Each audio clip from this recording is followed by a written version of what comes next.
Exciting. Yeah. So good afternoon, everyone, and thank you for joining us for another webinar as part of our Small Biz UAE initiative. Wherever you're joining us from, I hope you are healthy, well, keeping safe. Interesting times we find ourselves in. And part of that is adjusting to what a lot of people are calling the new normal.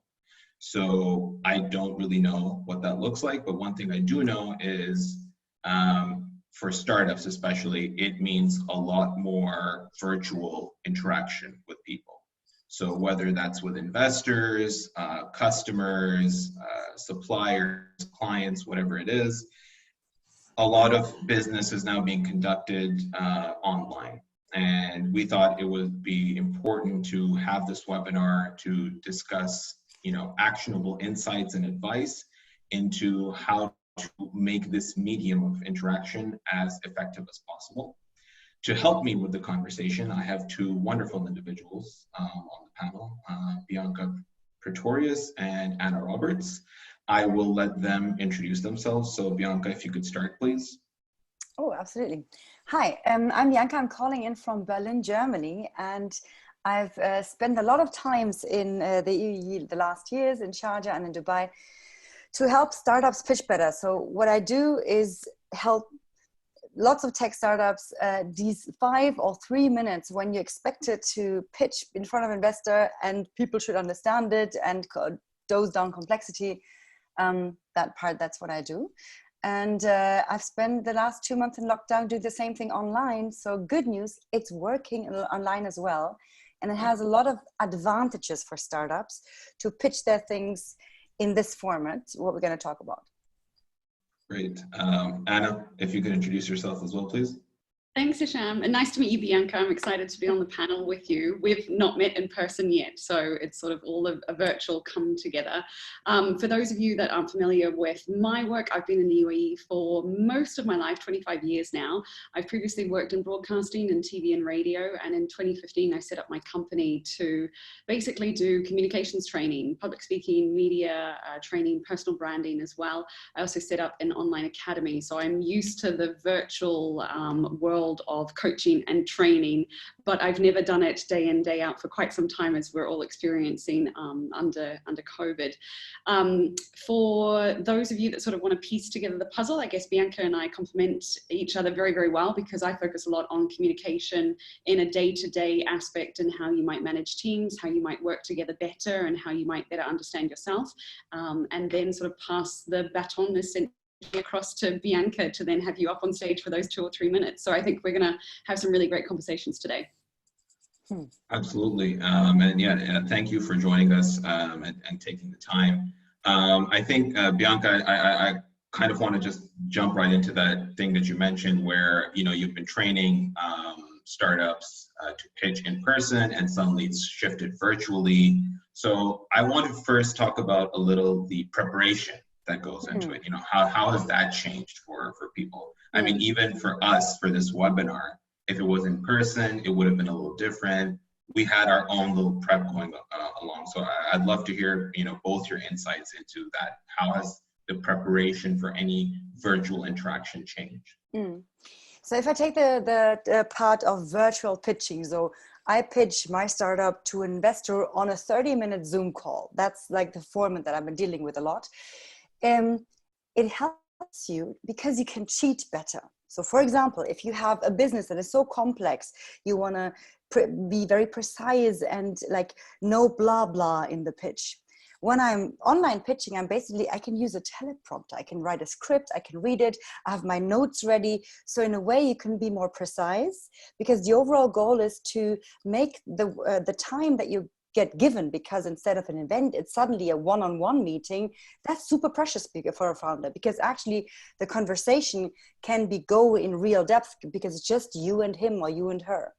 And therefore the preparation is have your notes ready, practice it before that. It's like 4 minutes, and then you get up to conversation, because that's the valuable part for you. So never go into the pitch and just try to wing it, and then oops, I've just talked for 20 minutes. That's worst case scenario.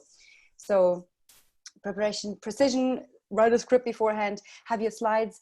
And a small thing for slides, when you have your normal slides, you have to change them for Zoom, because I don't know if you've mentioned it, if you've seen it, but the video part is usually on the right side. So the right third of the screen is blocked with a video. So build the slides accordingly and have them visual so that they can see your video and you presenting, because they, like you, they're human, so they urge to have a grasp of who is this founder, like, do I trust this person, do I think this is good? And so to get this feeling, you have to work a little harder on Zoom, because we don't feel each other. Therefore, make sure you try to make eye contact and be precise in what you say. That's my bottom line on not wasting anyone's time, because nobody's enjoying Zoom calls per se.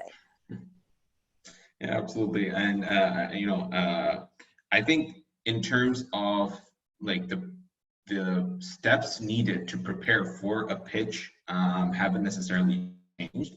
I think it's just that the elements have changed. So you still, whether you pitched in person, you still had to prepare, you had to rehearse, things like that. So Anna, I would love to hear your thoughts about it. How have you seen that preparation side? Do you think it's similar? Has it changed? What are some of the things that have stood out for you as someone who's kind of been in front of cameras and behind cameras as well? I think the great experience that we're having at the moment is the fact that everybody is on camera. So whether you want to be filmed or recorded, or whether you want to see yourself on camera or not, it is the reality that we're in at the moment. And I've always been preaching how to use technology in order to help you communicate better, because there are some really great tricks and tips, like using your smartphone, for example. I've got mine here next to me, setting up video and being able to record yourself and see exactly what you look like. If you're in quarantine or in isolation on your own, that's a really great tip to be able to do, regardless if we're in lockdown or not. You don't need friends or family to be able to be that sort of secret audience for you, but really being able to take the time to practice and to prepare. If you're not feeling comfortable on Zoom calls, and if you'd rather not be on it, take that time to really think to yourself, well, I've got that one shot, like Bianca was saying, I've got this one-on-one conversation. How can I make sure that I express myself in all the different tools that I have in the best way possible? So whether that's making sure that you look clean, polished, clear. I see a lot of people with white backgrounds behind them, and especially for Emirati men, like my husband, for example, they wear white kandura and the white headdress as well. So they end up literally just being a face with a white background. It's really hard to see a lot of people at times like that. Use contrast, use depth. You and I were just in the waiting room before, and we were talking about our backgrounds here. I've got a fake plant because I'm literally in a bedroom. So I'm trying to hide the fact that I have a bed behind me. I haven't got anything up on the walls, but I try and use that space and try and show a little bit of myself as well. So just have a think about all of those tools that are at your disposal, what you're wearing, how you present yourself. These can all tell a story and can really visually represent who you are to the person that you're speaking with, even if you're not meeting in person. Absolutely. And I think the key takeaway from kind of this part of the discussion is you probably need to think about a lot more things for a virtual pitch than you would for a pitch in person. It's not just about, okay, it's a Zoom call, so you wake up like 10 minutes before and yeah, just get on the call and do it. Certainly a lot of preparation is required, especially, and I would just reiterate this point, in terms of background, audio, just being familiar talking to a screen essentially. Super important. Now, I have an interesting question in terms of controlling the conversation, right? So the pitch is there, that's 2 to 3 minutes, then there's probably going to be a lot of conversation that's happening. Generally, founders struggle to control conversations when they're in person anyways, because they feel like an investor, they want to impress that individual, right, for example. So how in a virtual setting, what cues can you look out for, in terms of body language or things like that? How can you control that conversation, basically? So, Bianca, if you could, start first. So my take would be, you can't really control it, but you can help to design it to go in a direction that you want to have it. So the first is to give up that, like to jump into this, okay, I'm going to be in an ocean that is maybe going left and right, and to be ready for that. Because if I'm having my script for the Q&A, and then it turns out differently, most founders get to become very defensive. And then they get a critical question, and they're, no, but it's different like this. And as soon as they have that, wait, but no, the conversation is done, because then it's like a broken kind of relationship thing. So when it's about how do I turn out the good part of this conversation, of the hard conversation, like double testing your numbers and like not like questioning the business model, these uncomfortable questions, totally embrace them, because the overall setting is I'm the founder and you're the investor, and I want to have feedback from you because you have the experience, and inviting you to like work on this with me. And therefore even hard question, be like, super interesting, thank you. I think blah, blah, blah, blah, blah. Then you answer it. And then if there's a point that you want to sneak in anyway, even though he didn't ask for it, sneak it in. So the control is that you can drop points that you weren't even asked about, but that you know is interesting for them to know. That's one way to control it. The other part with the no feedback is that when you have this thing of camera and not looking camera, try to stare into the camera, that the investor gets a feeling of, is it trustworthy? Because think about this, why do we do demo days? The reason is we all gather in a room so that I have a human feeling of, do I find this person trustworthy? Because we all know 9 out of 10 startups do not make it. But there's so many attempts to start a business. So as an investor, I look through the room and I try to spot the flaky ones, the phony ones, the ones that are just like trying to impress me. So the investor knows this founder is going to try to impress me, and my job is to pick the bullshit and pick the stuff that is not true. And both of these parts know, so try to be as vulnerable as possible and need to impress, because usually these guys are pretty smart. And therefore, they appreciate an honest conversation on eye level about founding this company. Definitely. Anna, we'd love to hear your thoughts as well. Is there some sort of strategy? Because at the end of the day, it is a lot about you want to communicate a message, right? In that conversation. So how would you go about that? I think a key point to remember here is the fact that stress impacts your ability to communicate clearly. And so we've got to make sure that you're feeling at your best before you go into that high pressure meeting, that serious pitch, or those investors that you know you have to get right within the first 2 or 3 minutes, otherwise they're literally going to hang up on you. So understanding what your stress triggers might be or how that inhibits your ability to communicate is really great to grow your own communication awareness and your communication intelligence. And once you have that, you're then able to put marks in place or put tools in place in order to regulate your stress levels, or make sure that you can deal with it when you are under stress during those times of pitching. And the other aspect as well that I really want to highlight is knowing or understanding your audience. People are online and they're talking a lot more online at the moment. The people that you didn't used to have access to are now all of a sudden posting on LinkedIn. They've got free time, they're engaging with other people, they're on webinars. And so being able to know your audience and to be able to build a bridge of sharedness or sameness, or even an aspect of empathy, being able to use a little bit of research, a bit of a Google, maybe even reaching out to their personal assistant or to somebody that you might have been in contact with, and just gaining a little bit of personal insight. It's not really that you're trying to stalk this person, it's that you're trying to get a better understanding of exactly what they want.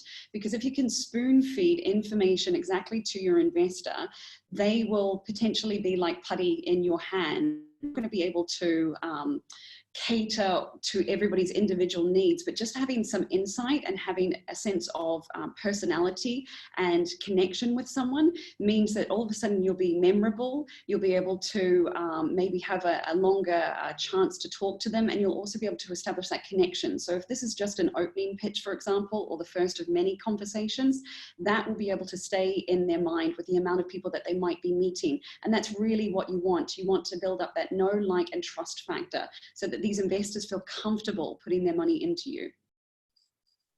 Absolutely, some very valid points there about doing research about your audience, and that kind of brings me to another question. So we're talking about pitching and how to do it, but in terms of for business and consumer touch points, have you seen any change in, you know, where a lot of content is being posted, where startups can actually, you know, research their investors? So, you know, we talk about LinkedIn, but perhaps now Medium is a better place, you know, because like you mentioned, a lot more people have a lot more time, they're posting a lot more articles. So have you seen a shift there, or do you still see, you know, the traditional social media channels as being still relevant?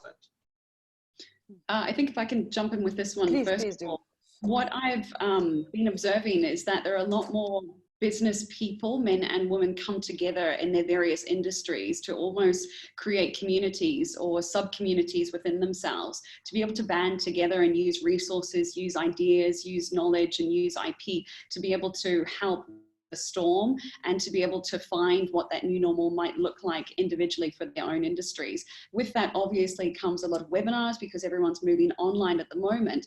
But I think as well for people that might be looking to pitch for investment to certain people that they may have been out of touch or may have been perceived as being out of reach before, all of a sudden that 6 degrees of separation may now only be 3 degrees.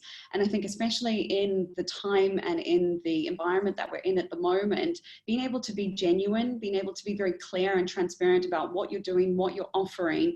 And if you are reaching out for help, being able to say specifically, I'd really love an introduction to this person, or even commenting, I've sent you a DM, I'd really love to be able to have 5 minutes of your time, or reaching out to their personal assistant or their division head as well. I think really getting creative. If you don't have the ability to go and knock on doors anymore, you've got to sort of put your ego aside and put any aspect of sort of self-consciousness aside and say, this is my business, this is my baby, I need to save it, I need to work really, really hard, and just get out there and really start making those conversations happen, because they're not going to happen on their own. Absolutely. Bianca, do you have anything to add to that in terms of, you know, as founders, a lot of startups, they don't feel comfortable, like Anna mentioned, in, you know, cold calling or cold emailing or whatever, you know, the term we want to use is. So how can they go about that? You know, like, do you think there is some sort of a strategy that perhaps they could deploy to get connections? Maybe referrals is a good way to do it, because like kind of Anna mentioned, suddenly, because everything is pretty much virtual, you can be sitting in UAE and reach out to an investor in Silicon Valley. So let's maybe talk a little bit about how can we increase the chances of success of that conversation happening actually before we even get to, you know, pitching and things like that. So how do we make those connections? I think Anna's 100% right. People have more time now, and for the degrees have just dropped as much as if they've never dropped before. And the main driver for that is there is no events in the evening. So like in this late afternoon window where you usually would go to network events, some like the demo days, events in the startup industry, those are suddenly flat. So they have more time. At the same time, the content has just through the roof. So everybody's like, I'm here, I'm going to post on Medium, I'm going to do a YouTube channel. Now I'm going to start my... So there's a lot of content and a lot of like, content that is broadcasting outside, but that I don't get value out of that. That means that, again, it's the same level. So more time, but also more content to look through. So how do I get through? And in my experience, the most genuine part is exactly like Anna said, reach out to the assistants, do your research, ask a specific question. In the moment that the investor or like the assistant feels like, oh, this is a copy and paste message, I'm not going to even bother.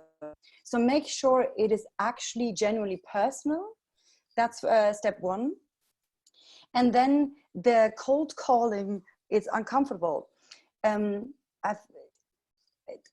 It's never going to go away. Cold calling is never easy because you want something, you want not to be rejected. It's like asking for a date. It hurts if people are like, nah, thank you. It will never be like, oh, this didn't bother me at all, no problem. That won't be there. So the strategy is maybe not to try to sneak around the how can it hurt less, but how can I be comfortable with it's part of the game. Yes, cold calling and cold emails, but there hasn't been anywhere a better time than now, because everybody is doing on, never met you online, now we will. So the cold call has just been generalized. Yeah, I mean, like you mentioned, there's no way to avoid it. It's just about, I, I think the more startups do it and the more founders reach out to people and to an extent get those rejections, I think it becomes a lot easier And as they do it. one point to that, it's equally awkward on the other side. So if I'm the investor and somebody calls me and wants something from me, wants my help, then, and I've never met this person, it's also a little bit, I don't also know how to behave. So as soon as you like mention this, like to kiss the elephant in the room, like, oop, this is awkward. Well, let's go there anyway. You're suddenly turned the investor that you're trying to impress into, oh, it's also a human being in a pandemic lockdown. Okay, cool. We can work from there. So kiss the awkward elephants that you might find in your social interactions. Definitely. So kind of just to we're having a pretty interesting conversation so far, but just to recap a little bit and highlight some key points that we've discussed so far. So even before we reach the actual pitch side of things, do your research, understand your audience, that the individual that you're going to be speaking to or want to connect with, research, rehearse what that message you want to communicate is. So whether, even if it's your pitch deck, it's going to change a little bit for the virtual world, right? So make sure the slides look fine on a Zoom call or whatever software you're using. Your background is fine. You're comfortable talking to a screen, and practice. I think that this is like a key element for in-person pitches and virtual pitches as well. And that, kind of brings me more now on the communication side of things for startups. So, we talked about cold calling and things like that, but because everything has shifted virtual now, perhaps when it comes to consumers, there is that bit of expectation for startups to put out more content, right? So be it video, written content, things like that. So my question is, how can businesses talk about themselves without, looking like they've jumped on this COVID bandwagon, So how do they shy away from not including that in their communication, but also be mindful that it is something which is a major thing that's going on? So Anna, maybe, you can start, and then Bianca, I'd love to get your thoughts on that as well. Sure. So I think that there is a lot of conversation at the moment about how people have been able to talk about COVID and have their brand associated with it, whether that's the solution, sort of approach of understanding the hardships of being in isolation or in lockdown and how your product may take care of it. And I think that that is a very generic, very quick response to the environment that we're in.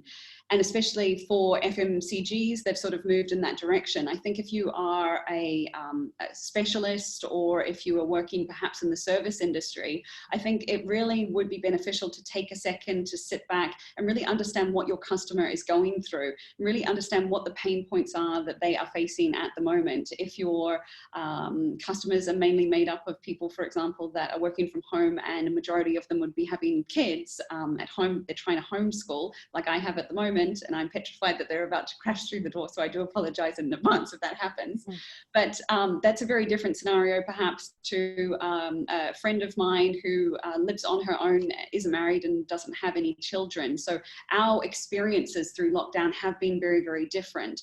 So I think being very mindful about what your customer is going through, or what that business is going through, and being able to, yes, send out an email, but everyone knows when it's a generic email, being able to say, hey, I've noticed, you posting a lot more about banana bread on Instagram at the moment, or, it's been a while since we touched base. Do you have 15 minutes to jump on a Zoom call? I want to run you through some of the features that we've upgraded, or things like that. And just taking a very basic personal approach to things, because we are all human at the end of the day. We are all going through different emotions through this period and through this environment. And we do also know that businesses are having to adjust and change in different ways. And so this really is an opportunity to be able to say, okay, business is one thing, but we are people first and foremost. So what does that mean for your workforce? What does that mean for your customers? And really just having some honest conversations, and more than just ticking the box. I know a lot of people are having sort of Zoom you know, stand-ups in the morning, or they're making sure that they're checking in with all of their staff members or their co-workers. And you have people defaulting to saying, oh yeah, I'm fine. But then people say, I'm burnt out, I'm on too many Zoom calls, I'm exhausted, I'm working all hours of the night, for example. And so really being mindful about the environment that we're in, really just having honest conversations. And if that means putting together a survey, which is something that I did recently, even though I was working online, even though I'm you know, quite enjoying the sort of process of being able to manage work and having my kids at home, it's quite a special time for me. I know that for a lot of my clients, it just wasn't working. So I sent out a survey and I said, how are you adjusting to things? What's your current situation? What does the future look like for you? And I was able to get insights that probably would have taken me a lot of phone calls to get, let's be honest, and a lot of hours that maybe I didn't have, but people were able to share their thoughts and share their feelings and share their emotions. And therefore I'm able to pivot, which is the word of the moment, my business slightly to be able to say, okay, these are what my clients need. This is what I'm offering at the moment. Where's that middle ground? Where can I find that happy place? And just be honest about the environment that we're in. Definitely. I think now more than ever, and I completely agree with what you just said, and personalization is going to matter more than ever. The generic emails and the posts, and you know, like when Game of Thrones finale came, it's like all my social media was filled with have a burger because it's Game of Thrones, and have this because it's that. And so I think personalization is going to matter a lot. Bianca, what are your thoughts on, you know, like in terms of communication, like how can businesses still talk about their product?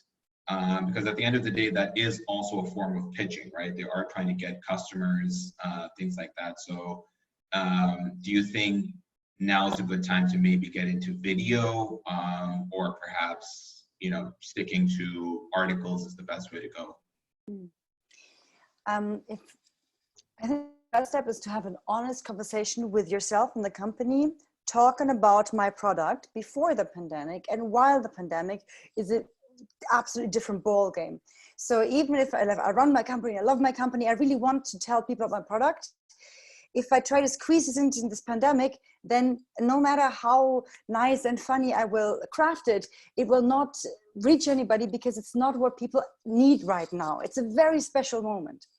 And so I would first step, double question, do me being my customer, does he sit in his living room and be like, oh, I wonder what this company CEO would tell me now? Is this question in their head? If yes, write them an email. If no, leave it for the moment. Leave it and prepare for the long, long aftermath. Because as an entrepreneur, what you're doing is you're fixing problems. You're like a laser detective for what are little problems that need to be solved. Guess what? We're going to run in an ocean full of problems and new normals and things that we don't have any solutions for. So it's like a buffet of opportunities that will start just in a few weeks. So if your message is not relevant, genuinely relevant for your customer right now, spare the work, don't craft that email, don't craft that Zoom call with your customers, and use the time to have some deep thinking with your employees and craft something for this aftermath that you can then, when things are starting to like lose for, that you can then offer.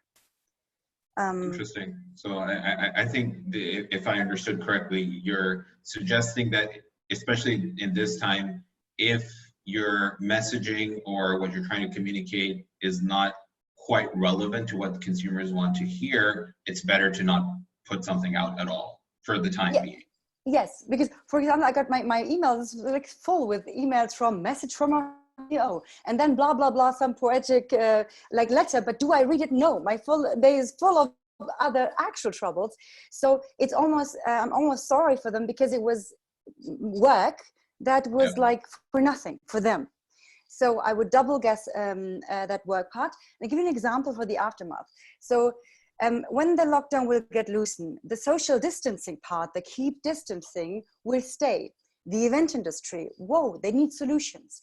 Queuing in a row, all these parts, there haven't been actual solutions for that. So all those digital ideas that you could craft for those, how do I choreography and entry a scenario for a big event so that nobody has to like mingle. plenty of things that are not in place yet that have to be invented, because this social distancing scenario probably stays for a year or two. And that's what I would worry about / work on. Definitely. And I want to get your thoughts on this as well, because this is interesting.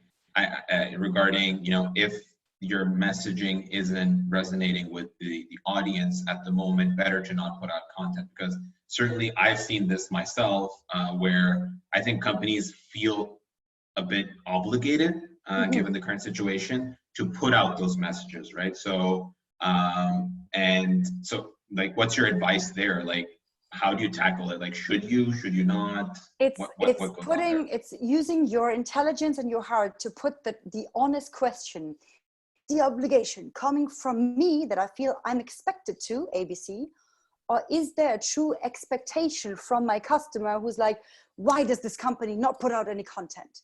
Is that a real thought, or is this my fantasy? And have there some honesty in with yourself. That's what I would first do. And it has a lot to do with our egos. I'm so sorry to say that, because it's like, in the end, everything is a personal game, but especially that. Like, do I think I need to be out there and tell people I'm here, or do they think I should be there? Yeah. Anna, your thoughts? Yeah, so I think that it sort of brings me back to something that my mum would always say, which is, if I would say to her, oh, everyone's doing it. And she would say, well, if everyone was jumping off a bridge, would you jump off a bridge as well? And I think it rings true with the environment that we're in, and those examples that Bianca was saying about everybody's inbox, at least for the last sort of 4 to 6 weeks, was, here's a message from our CEO. And you go, when did I sign up to this? How on earth do they have my email? And now you're just really annoyed at the company, and you almost make a personal vow to yourself that I'm never going to buy with them, which is the worst case scenario. But that is happening at the moment because consumers have been exhausted. They've been bombarded by all of these messages. And it's not just messages that come in the form of advertising. It's increased social media where their friends and family are all talking about lockdown. It's government messages that are coming through regardless of where you're living. So you're being inundated inside of our homes with all of these messages, yet we're expected to act as consumers at the same time. So if we take that step back, as Bianca was saying, and taking a really hard look about, well, where are we now and where are we going to in the future? And I think an aspect that I just want to build on that Bianca mentioned is it's not so much just that idea of, okay, the events industry will start up, let's find a solution for them. And there are hundreds of them. And in fact, I've got plenty of event promoters that would love to hear from any of you if you do have any solutions around that, so please let me know. But I think another point that we have to think about is that with this change and with this development, it also has huge impact on our economies and on those people who are going to be out of a job. So let's take a hard look at the situation that we're in, which is also the healthcare sector, for example, who are inundated and working really hard at the moment. They need solutions. Let's also talk about our frontline responders. They need solutions. Let's talk about parents like myself who have kids at home. They need solutions. So there is a plethora of opportunity out there if you take a moment to step back and to ideate, to brainstorm all of these, and maybe even to test them, test out these different ideas, but also to think about what is this community approach. If we've been able to come together as a people, if we've had this lockdown, if the earth has suddenly started to, repair itself after climate change, if we've set this time period as almost a reboot, how can we pivot our business maybe to incorporate more of our community? How can we have maybe volunteer days with some of our employees and staff members? How can we make sure that when we go back to working, people don't just return to the office just for the sake of it? People might prefer to work from home. Maybe they might just want to have the option of working at work or working at home. And so really being able to think outside of the box about how can I streamline my business? How can I operate better for my employees and also for my customers as well? Because I've spoken to restaurateurs, for example, who have had to shut down their businesses completely. And all of a sudden they're learning that some of their employees have hidden talents like photography skills and videography skills. And so the person that was perhaps serving me my pizza in a restaurant months, 2 or 3 months ago, all of a sudden is working with the marketing team now, because they've been able to move those resources across and not get rid of anyone, but be able to essentially, move their hires around. They've been able to find that with all of the resources that they've had, they can contribute to the local community and make sure that they're being fed and utilizing those resources. They've brought chefs in, they've ideated and brought together other industry partners, for example. So there are all of these new opportunities, but only if you choose to take that time to step back and to really look at what potential opportunities are out there. And this is the moment for entrepreneurs to really shine. We need those new ideas. We are going into a new normal, so we can't look back and take a leaf out of what we've been doing. We have to look to the future and to really start writing the script of what's going to happen next. Absolutely. I think, kind of just to summarize what you said, I think now is a good time for founders and entrepreneurs to slow down at the moment to go faster later. Certainly, and I completely agree with that, like existing solutions, may continue to work in some shape or form, but there will be a significant need for, newer solutions. And it's all about, I think, eventually it comes down to the same thing where they need to really understand their customers, but now it's about at a lot more of a personal level than probably ever before. I think that's kind of the key takeaway. And kind of, like Anna, you touched on this a little bit in terms of, how things are changing. People are under a lot of stress and things like that. So one thing I did want to have a little bit of a conversation about is having difficult conversations virtually, right? For startup founders, the unfortunate reality is, they're probably letting go of their team members, or they're working remotely. Productivity has probably suffered a little bit, maybe things like that. So, I'd love to hear your thoughts, Bianca, as well. How do you, as a leader, as a founder, how do you still get that same impact when having those difficult conversations with your team or with your customers? Certainly, those conversations aren't any easier in person, but at least when you're in person, you can kind of gauge that, how that person is absorbing that information. I think when someone is on camera, naturally, we're all a little bit more, I would say, serious than we would be. So, we won't laugh that much or things like that. So yeah, Anna, if you could start in terms of how to approach these difficult conversations. Yeah, I want to start by addressing empathy, which I think has been spoken about a lot at the moment, considering the emotional and human toll that this pandemic has had on all of us all around the world.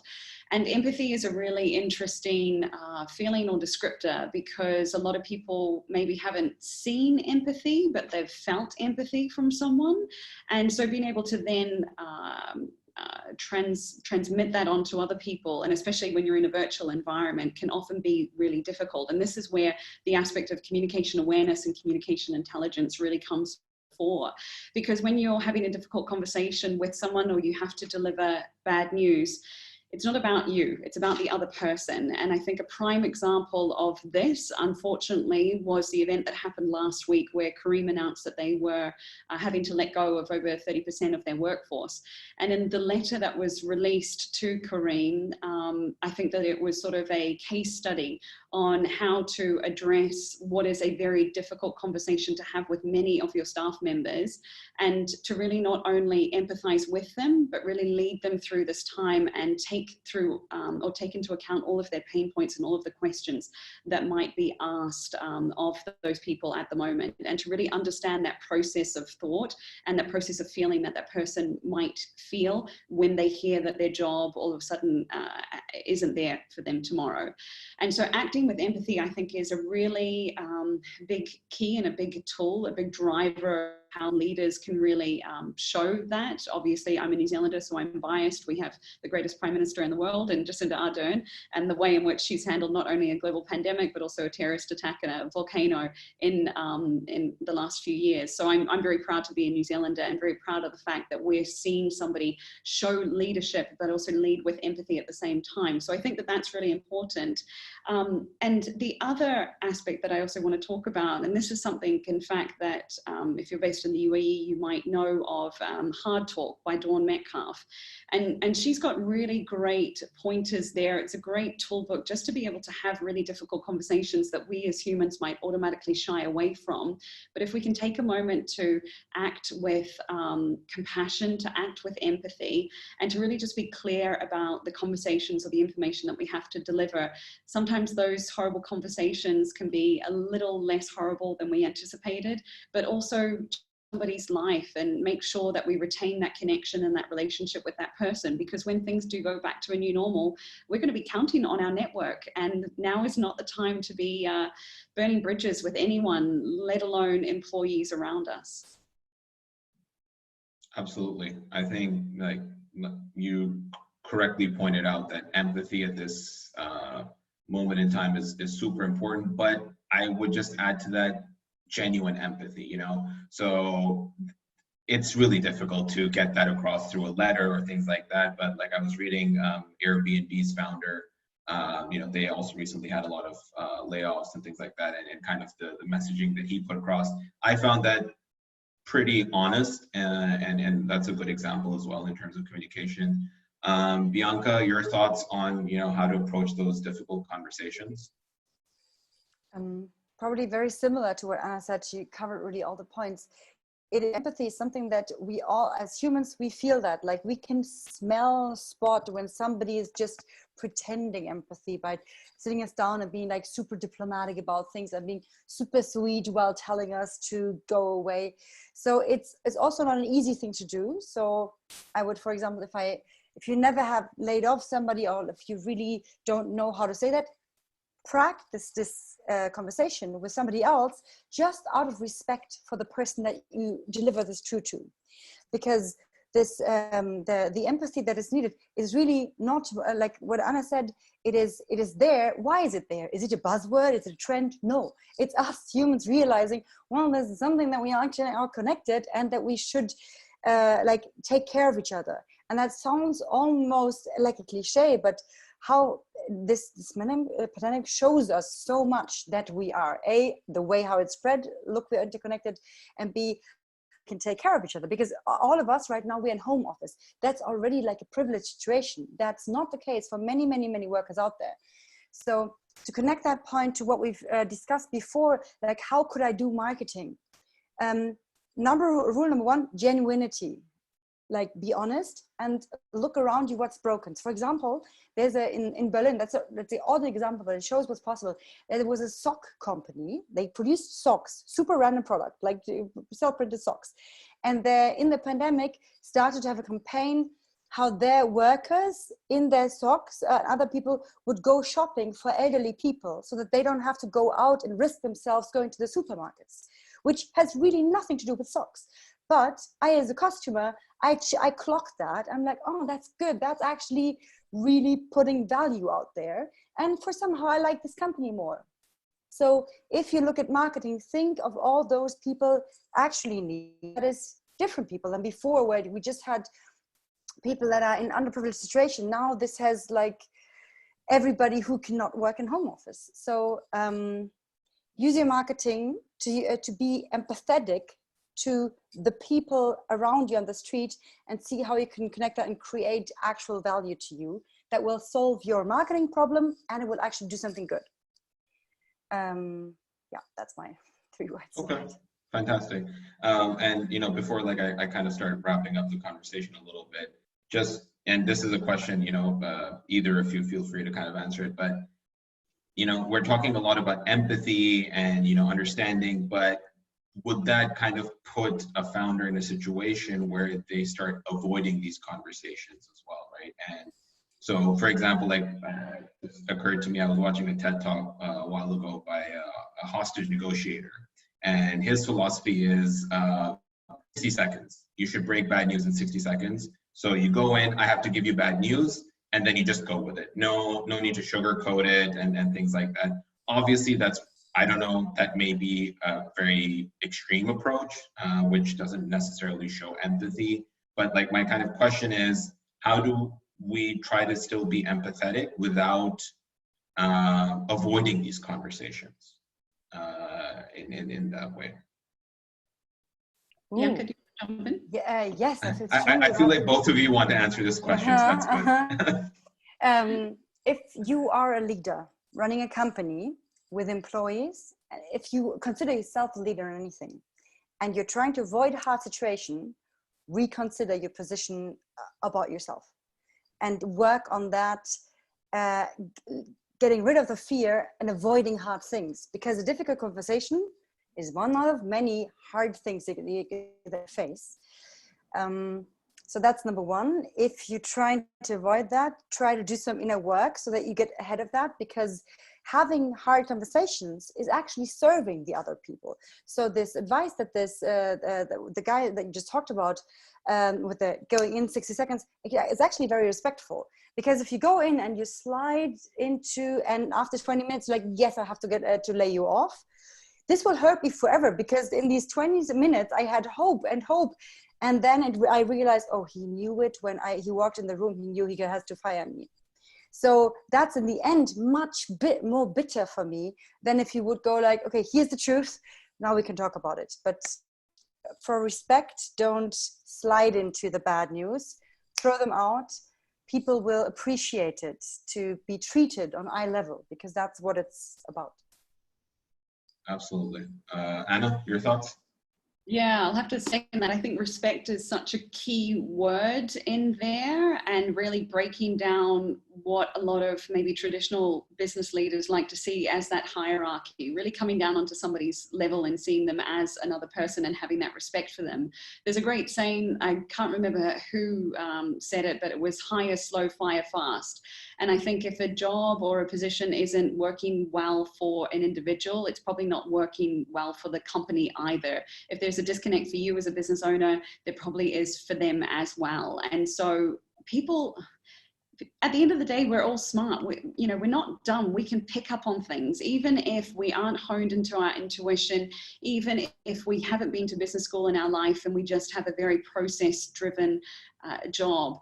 People aren't dumb. And so one, respect, I think, is essential. Empathy, like we've covered as well, but just being really clear and being able to cut to the chase straight away when you call somebody into office, because we all know that the equivalent of being called into the CEO's office is the equivalent to us being at the principal's office in school. And we all know what that feels like. It's either really great news that you're going to be talking about, all term, or you're going to be feeling it probably for the rest of the time that you're in school, every time you walk past that door. And it's exactly the same. It burns you like a knife and you're not going to be able to shake it. I can still remember the time that I was made redundant. My position all of a sudden was made irrelevant.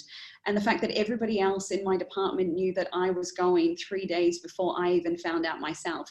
And that feeling of humiliation and embarrassment, finding out in the lunchroom of all things that I was going to be let go the following week, and that everybody else had been aware of it and, zipping their mouths shut, still haunts me today. And that was over 10 years ago.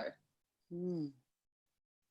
Yeah, and this is exactly why I kind of wanted to, bring up this question before I start wrapping up the conversation is, I think perhaps in the short term, especially if you have to let someone go from your team, which is, what startups are facing at the moment, I think in the longer run, your employees would respect you for just being very open and direct about it, rather than trying to prolong it and sugarcoat it and things like that. So great. I think we've answered a lot of the questions along the conversation that we've had. So I'm just going to recap a little bit. And then, I'd like, both of you to just give some parting advice or, your key tips before we kind of wrap up the webinar. So we started off the discussion, talking about virtual pitching and how that dynamic has shifted. But the components that go into it still remain the same. So you still need to prepare, you still need to have your script ready, you still need to practice. But most importantly, and this is probably something which a lot of founders aren't familiar with, is the tech side of it, right? So make sure you're comfortable with whatever software you're using. Your camera is set up right, your audio is fine, your background is fine, and you're dressed for success. You know, a lot we've seen a lot of these videos float around, social media where they're wearing like a suit top, but then like, pajamas at the bottom, which is, I mean, I'm not judging anyone, but put yourself in the mind frame of having that successful conversation, dress for that, successful interaction. So that's super important when it comes to the virtual pitch session itself. Then we talked about in terms of your communication and reaching out to your customers, not just investors, right? See where they're living, look at the different social media platforms, do the research, but also be open to the fact that now is the time to capitalize on this opportunity of, no borders, so to speak. So feel free to reach out to someone if there's always, that one mentor or that one individual who you followed on LinkedIn for a long time and you would like them to be your mentor, reach out to them. What's the worst that'll happen? That they won't respond.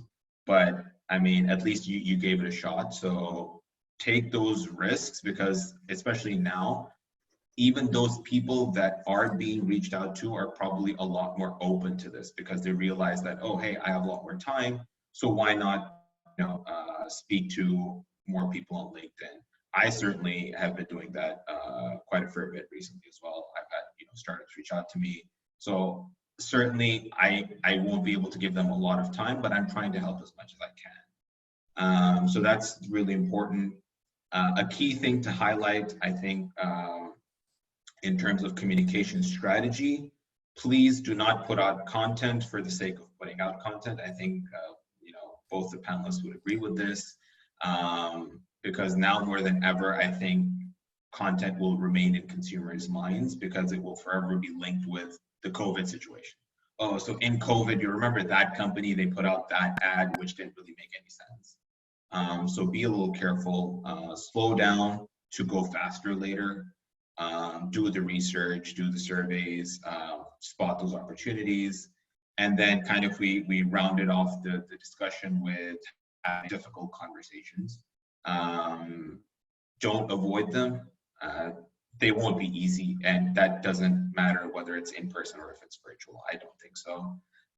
But just try to be as empathetic and as genuine as possible, but also be very respectful with their time, the information that you're giving them, the news that you're bringing out to them.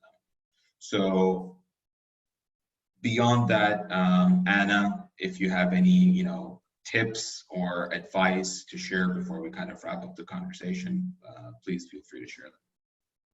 Thanks. So I guess the three main points that I want to leave you with is a little bit of an echo about what Hisham has said, but really just to nail in the three that I think are most important is one, to really revisit and understand your audience, whether you're B2B, B2C. Really take that time to get to know and nurture those connections, whether your sales have fallen or whether COVID has been a time of prosperity for you, depending on the industry that you're in. Really take the time to be able to understand exactly what your customers' pain points are. Have those conversations, because that market research is essential to being able to understand where you're moving next in the business and how to navigate an ever-changing world that we are in presently. The second point that I want to reiterate is that stress inhibits your ability to communicate clearly.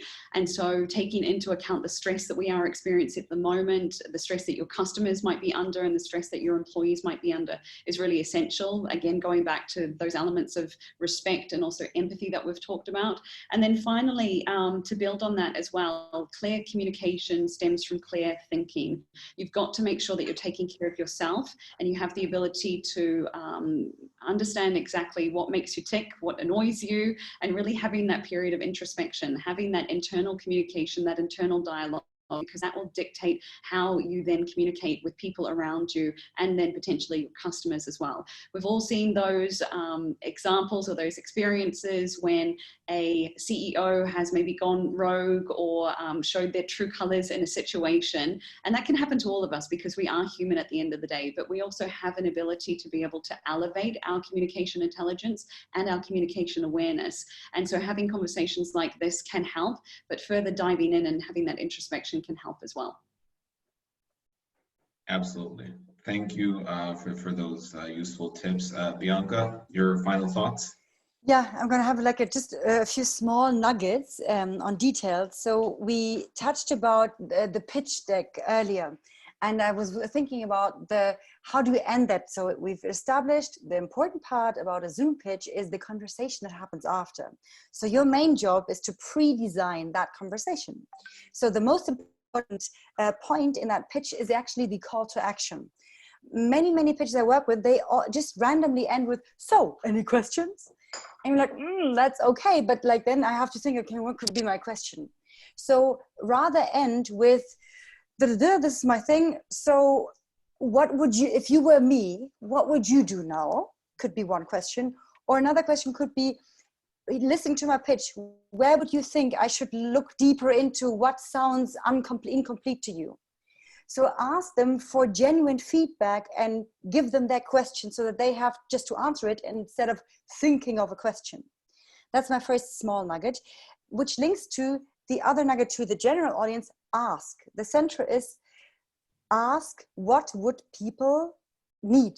So instead of pushing on content, writing media articles and making action, try to reach out to customers and say, okay, I'm this company, I usually would sell you stuff, but I don't know if you need it. What would help you right now? And then see what answers you get, because that is much more valuable for you as a research.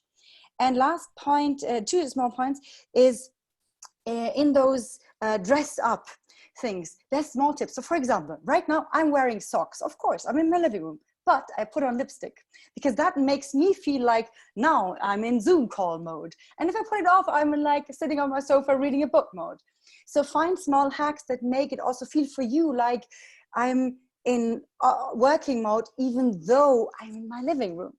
So find these hacks for you. One thing, for those of you who know Zoom, there's these background things, right, that you can do. For example, I can take an own photo, I can change my background into something, I can play them around with. One effective thing is you create a photo with something that is linking to you, to your pitch, like an information, and then you pitch with that. It's free on Zoom. But we've talked about trust. Having a background also means I'm hiding the background that is real.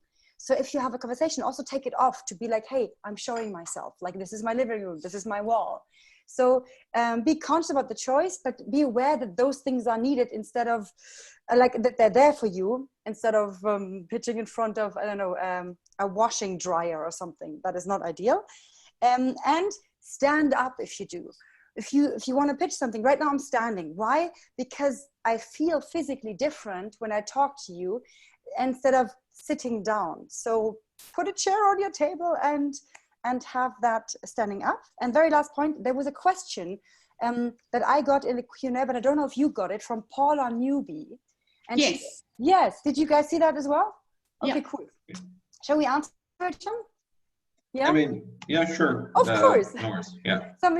So she asked, and I would love your takes on that, because I'm active in Europe at the most of the time, and maybe that's a different scenario. So she asks whether the amount of investment has dropped since the Corona crisis or COVID crisis happening.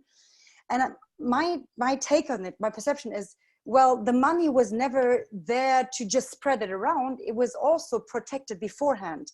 But right now, the argumentation that you have to use in order to get a part of that money has been restricted, because now you have to prove in your pitch that you can foresee what's going to be in the future, because suddenly the argument of this market is growing suddenly has reversed, because none of those markets are growing because we're going into recession. So it just makes the argumentation job of your financial part more difficult, but that's all there is. People still want to invest because it's a perfect time to invest, because you will be a first mover on any problem that is just arise now. So it hasn't dropped, but it has dramatically changed. So you have to change your argumentation to it. That's my take. What is your perspective in the UAE, Anna and Hisham? So I guess my opinion to this is that investment and investors are still out there looking for potential to put their money in. I think a few big aspects though have changed. Obviously, you don't have the big traditional VC meetings or days. You don't have the events where people would be able to run into people from certain funds or from family offices, for example. And so you've got to be nimble. You've got to be able to come up with different ways in order to engage with these types of people. The other aspect as well is that we've seen a clear decline in certain industries across COVID, and we don't know exactly how they're going to come back or if they ever will come back. So previous investments, or if you did invest in places like travel and tourism, for example, or in the airline industry, are probably not places that you'd want to be putting your money into at the moment, although there are different solutions and different tech elements that will still have a place wherever we are moving forward into. And the other really interesting part is due diligence, because due diligence has changed because nobody can travel at the moment. So you don't have the ability to have three guys or three ladies from Australia fly out and be able to ask you a bunch of questions. It's all got to be done over Zoom calls. So again, that trust element is so essential, and people have a lot more time to talk and a lot more time to get information. So I think really being able to stand out from the crowd and really understanding that you've got all of your T's crossed and your I's dotted, and that you are, still alive and kicking in a time of uncertainty, I think is really important to reiterate that message to investors. Absolutely. Thank you for kind of linking that to the conversation at hand. We actually, a couple of weeks ago, we had a separate webinar, which kind of dived a lot deeper into this, because certainly this is a whole conversation on its own, right? VC investment and how that's changing. Certainly, I mean, just my quick take on it before we wrap up is VC investment is affected. There's no doubt about that, because VCs themselves have investors who may not be so willing to deploy capital given the current situation. So that doesn't mean it's not happening. It's just that probably due diligence will take a lot longer, like you mentioned, Anna, just physically not being able to meet and things like that. Certainly with newer opportunities, and we kind of discussed this, earlier in the conversation, there is a need for new capital for new opportunities. So this situation, the new normal, as we call it, whatever opportunities emerge, you will find funding for it. So I think it's just about being a lot more intentional with what you're doing as a business and things like that. So please, I would recommend the audience just go through our socials. We've posted all of our webinars on YouTube, and the links are there. And I really appreciate everyone joining the conversation today. It's really inspiring given the lockdowns and everything. Life is going on. Entrepreneurship is still buzzing. There's still a lot happening, which is good. I would just like to request the attendees to please fill out the survey that we've posted in the chat. We'd love to hear your thoughts on how we can improve. Maybe do more sessions. And it's not that we only do a topic once. We're happy to do more webinars around it. So please let us know. And to the panelists, thank you both very, very much. Wonderful insights, great conversation. I also just realized that all of us are wearing blue shirts. So I don't know how that happens. I think that's the Shirai effect a little bit, right? Do you mind if I take a little selfie of us? I feel like it's a symbol sure. of the day and age that we live in. Here we go. Everyone smiling, panelists. I can see you all. Thanks. Thank you. Great. So yeah, I'll just wrap up with saying, please follow our socials. We're doing a lot to help entrepreneurs. Thank you once again to the panelists, and I, hope that everyone continues to stay safe throughout this situation. Thank you all very much. Thank you so much, Hisham, for making this happen. It was really interesting to me as well. Many kisses to the UAE. I hope I can come soon and that the travel bans are lifted so I can visit again. Absolutely. Hopefully, they are resuming flights to some destinations. So let's see how it goes. Good. Thank you guys so much. Thank you. Thank you. Take care. Bye.